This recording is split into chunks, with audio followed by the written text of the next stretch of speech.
नमस्कार विद्यार्थी मित्रांनो, आपलं ई क्लास या आपल्या YouTube चॅनलवर स्वागत आहे. चॅनलवरील सर्व अपडेट मिळवण्यासाठी चॅनलला सबस्क्राईब करा आणि त्याचबरोबर बेल आयकॉनला प्रेस करा.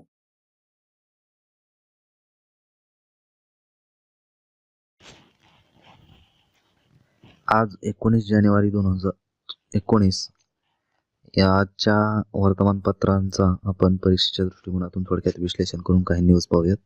पहा, एक न्यूज आहे आपल्यासमोर. व्हायब्रंट परिषद जी आहे ही कुठं झाली, तर ती गुजरात येथे झाली.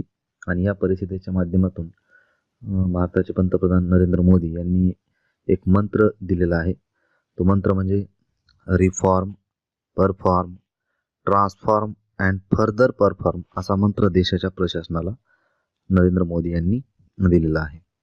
त्यानंतरची एक न्यूज आहे.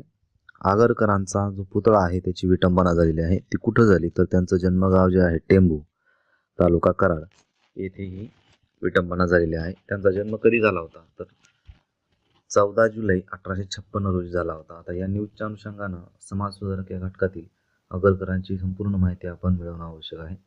त्यानंतरची न्यूज आहे पहा, गगनयान जी आहे, गगनयान मोहीम भारत राबवणार आहे. ती कशा पद्धतीने राबवण्यात येणार आहे, तर पहिली मानव विरहित मोहीम डिसेंबर 2020 मध्ये होणार आहे आणि दुसरी मानव विरहित मोहीम जुलै 2021 मध्ये होणार आहे. त्याचबरोबर अंतिम मानवी मोहीम जी होणार आहे ती डिसेंबर 2021 मध्ये हाती घेण्यात येईल. अशा प्रकारे ही गगनयान मोहीम इस्रोच्या मार्फत राबवण्यात येणार आहे. त्यानंतर आहे क्रिकेटच्या संदर्भातील न्यूज. भारताने प्रथमच काय झालंय, ऑस्ट्रेलियामध्ये 2 संघामध्ये पार पडलेली जी मालिका होती, म्हणजे यजमान ऑस्ट्रेलिया आणि पाहुणा म्हणून भारत गेलेला होता, ती मालिका भारतानं जिंकलेली आहे. आणि ऑस्ट्रेलियाच्या दौऱ्यावर एकही मालिका न गमावता फक्त विजेतेपद पटकावून मायदेशी परतणारा भारत हा पहिलाच क्रिकेटचा संघ असा देश ठरलेला आहे. त्यानंतर आहे पहा, 10वी आणि 12वीच्या विद्यार्थ्यांसाठी क्रीडा गुण जे दिले जातात याच्यामध्ये बदल झालेला आहे. या गुणांसाठी पात्र होण्यासाठी विद्यार्थ्यांनी 10वी आणि 12वी मध्ये असताना स्पर्धेत सहभागी होणं आवश्यक आहे. त्याचबरोबर ते गुण कसे दिले जाणार आहेत ते बघूयात. बघा, क्रीडा स्पर्धा जिल्हा स्तरावरील प्रावीण्य जर मिळवलं त्या विद्यार्थ्याने तर त्याला 3 गुण दिले जाणार आहेत. सहभागासाठी गुण नाही आहेत. त्यानंतर आहे जिल्हा स्तर. जिल्हा स्तरावर प्रावीण्यासाठी आहेत 5 गुण आणि सहभागासाठी 0 गुण आहेत. त्यानंतर आहे राज्यस्तर. राज्यस्तरावर जर प्रावीण्य मिळवलं तर 7 गुण मिळणार आहेत आणि सहभागासाठी 0. राष्ट्रीय स्तरावर प्रावीण्यासाठी 10, सहभागासाठी 7.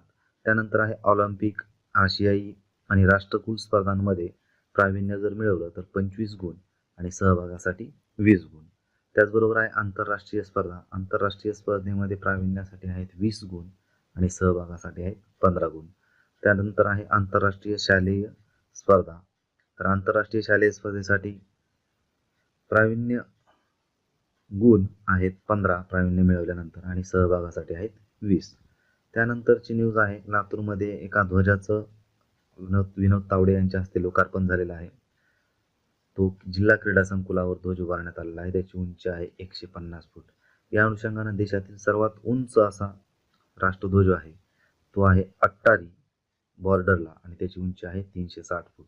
कमीत कमी पहिले 3 आपल्या लक्षात असले पाहिजेत. दुसरा आहे कोल्हापूर 303 फूट.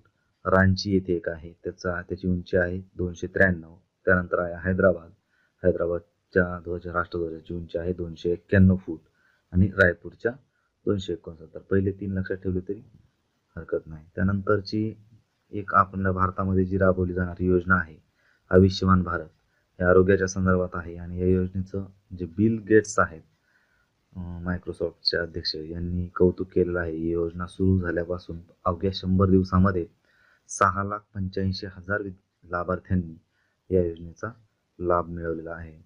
त्यामुळे या योजनेचं कौतुक करण्यात आलेलं आहे. अशा पद्धतीने आपण आजच्या चालू घडामोडींचं विश्लेषण केलेलं आहे. आपल्या स्पर्धा परीक्षेच्या अभ्यासासाठी माझ्याकडून शुभेच्छा. आणि हे चॅनल आपल्या गरजू विद्यार्थ्यांपर्यंत पोहोचवण्यासाठी या चॅनलला सबस्क्राईब करा आणि व्हिडिओ आवडल्यास लाईक करा, तसेच हा व्हिडिओ शेअर करा. धन्यवाद.